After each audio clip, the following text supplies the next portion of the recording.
Alright, welcome back. No fluff intro this week. We're going to jump right into it. We're starting with the broken gas pedal. That's currently more or less just a rod. So here's my pedal out of the 85. Here's one out of the 78. And one that Summit lists as universal. I couldn't swap the 85 into the 78 because those have completely different bolt patterns. Additionally, the pedal out of the 78 needed some type of mounting plate on the back here. Plus these floor pegs that it attaches to, those go down through the floorboard, and that's just another entry point for rust, which I'm trying to avoid. So I ordered a replacement pedal for the 85 because I like that it's a floating style pedal. And the supposed universal one is honestly just garbage. In order to use the floating pedal, I had to drill a little hole for the pin to go in through. I used the 85 as a template on how to install everything.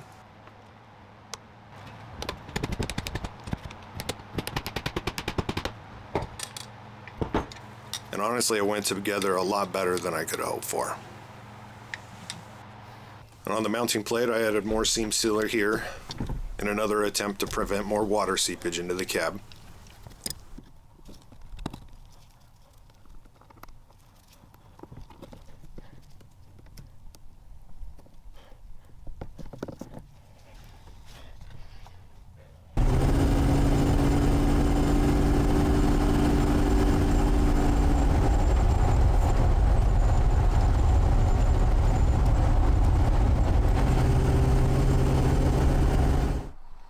Back into the engine bay now, trying to determine where I can mount the new coil without having to drill any extra holes. And this top bolt here, it's part of the heater box. That would have been a good spot to mount the coil. However, the nut was kind of just seized on from all the old seam seal, and the bolt inside just kept spinning. And you'll see why this is happening when I do that heater box rebuild, but it's not part of this series.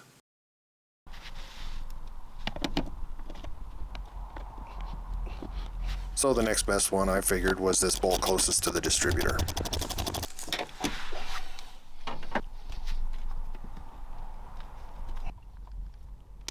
And with the coil now mounted, I then cut off all these old corroded ends, and I went ahead and replaced them with some nice hook style connectors.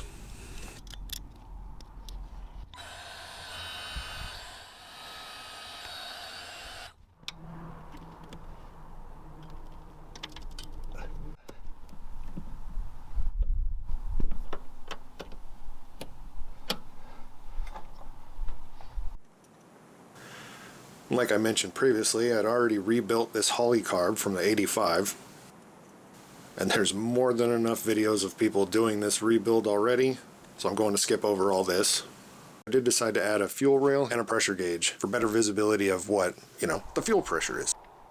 When I was at the store picking up those header bolts that finally arrived, some nice shiny valve cover hold downs caught my eye, and I thought they would accent these black covers pretty well.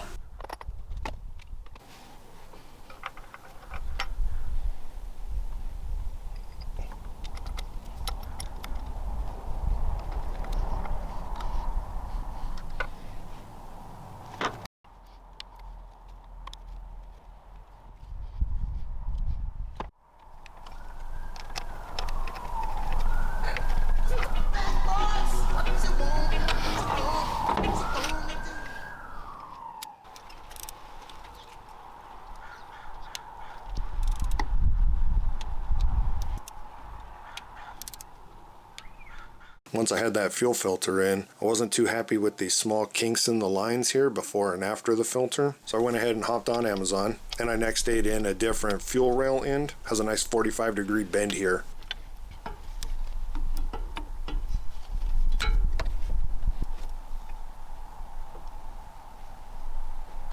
And I took those kinks out of the line.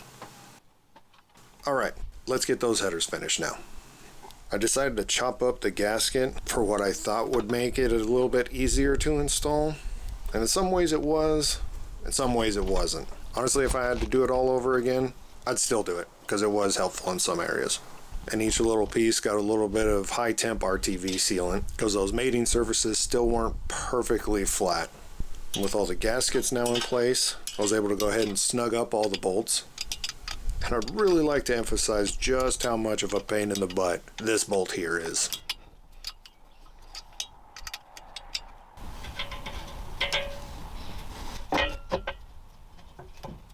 I also put a little dab of anti-seize on all the header bolts. And yeah, headers got a little scratched when I put them in, but honestly, you'll see why none of this work even mattered. That'll be shown in part 3 of this.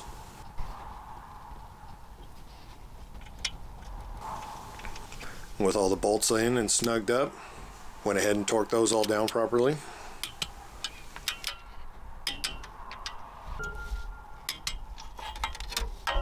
The last part of this exhaust I'll be fixing is all these rattly pipes.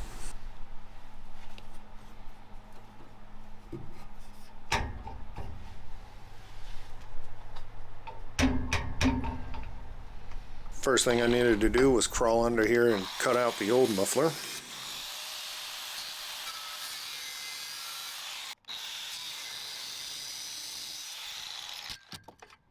So after cutting what I could safely, went and got a hacksaw to finish off the rest. Unfortunately, there was still quite a bit to go, and doing all that manually, oh man, my arms were so tired.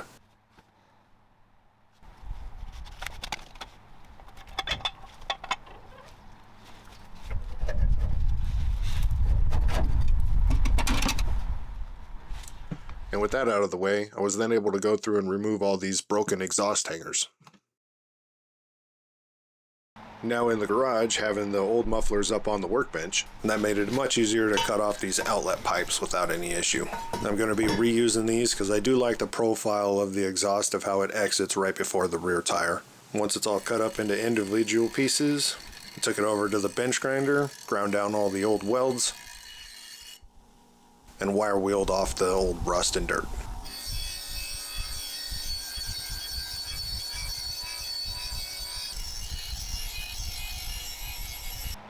The old muffler, there was 2 mufflers, and I'm swapping that out for a dual inlet, dual outlet from Magnaflow. I did end up needing 2 adapters to make it all work. While tacking it in, I used these 3 magnets here, kept it all nice and straight.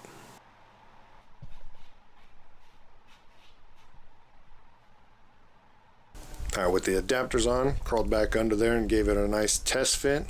Just want to check and make sure I don't need to adjust anything.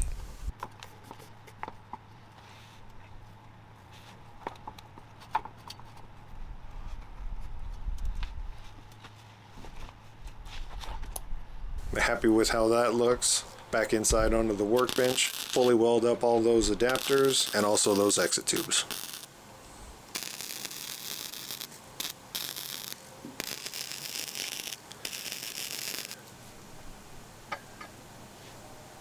And in hindsight, looking at this video, definitely should have taken a wire wheel to these tubes here.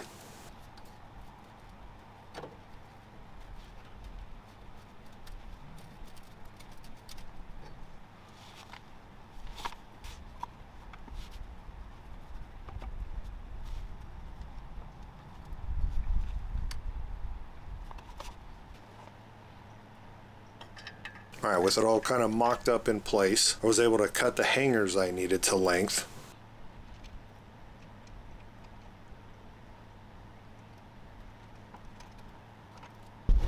And lastly, go through and weld everything in place.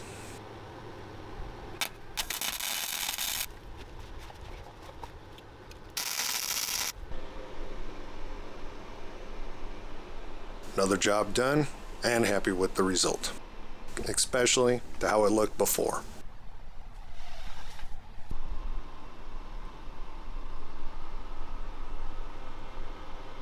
Alright, let's go ahead and check in on that list one more time.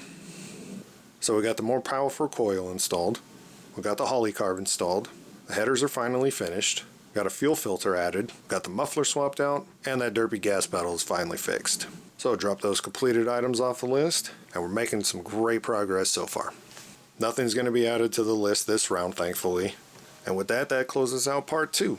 Up next, part 3, I start digging into all those electrical issues.